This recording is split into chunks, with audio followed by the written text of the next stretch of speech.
Israeli হামলায় বিধ্বস্ত গাজায় একবেলারও কম খাবার খেয়ে বেঁচে আছে ফিলিস্তিনি শিশুরা।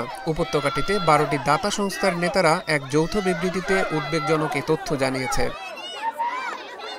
বিবৃতির বরাতে কাতার ভিত্তিক সংবাদ মাধ্যম আল জাজিরা জানায়, গত 18 মাস ধরে চলা ইসরায়েলি সামরিক অভিযান ও সম্পূর্ণ অবরোধের কারণে গাজার মানবিক সহায়তা ব্যবস্থা সম্পূর্ণ ভেঙে পড়েছে।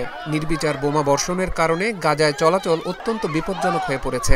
এই অবস্থায় সেখানে কাজ করা 43টি আন্তর্জাতিক ও স্থানীয় সহায়তা সংস্থার মধ্যে প্রায় 95% তাদের কার্যক্রম স্থগিত বা সীমিত করেছে। আন্তর্জাতিক দাতা সংস্থা অক্সফামের নীতি নির্ধারণী প্রধান বুশরা খালিল জানান, শিশুরা দিনে একবেলারও কম খাবার পাচ্ছে। তাদের জন্য এখন খাবারের ব্যবস্থা করাও কঠিন হয়ে পড়েছে। শুধু টিনজাত খাবার খেয়ে বেঁচে আছে শিশুরা। দাতা সংস্থা ডক্টরস উইদাউট বর্ডার্সের গাজা অঞ্চলের জরুরি সমন্বয়কারী আমান্ডে বাজরোল জানান, সহায়তা কর্মীরা চোখের সামনে মানুষকে কষ্ট পেয়ে মারা যেতে দেখছেন, যাদের বেশিরভাগই নারী ও শিশু।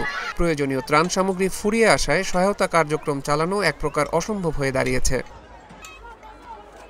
আল জাজিরার সাংবাদিক হানি মাহমুদ জানান, শিশু খাদ্য ও দুগ্ধজাত পণ্যের অভাবে শিশু ও নবজাতকরা চরম অপুষ্টিতে ভুগছে। পরিবারগুলো তাদের ন্যূনতম চাহিদাও মেটাতে পারছে না। বাজার ও ফার্মেসিতে শিশু খাদ্য নেই বললেই চলে। গাজায় সব জরুরি পণ্যের সংকট চলছে।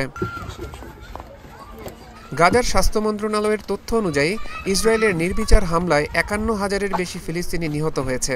আহত হয়েছে 1,16,000-এর বেশি। ইসরায়েলের হামলায় বিধ্বস্ত ঘরবাড়ি ও স্থাপনার ধ্বংসস্তূপে এখনও 10,000-এর বেশি মরদেহ চাপা পড়ে আছে।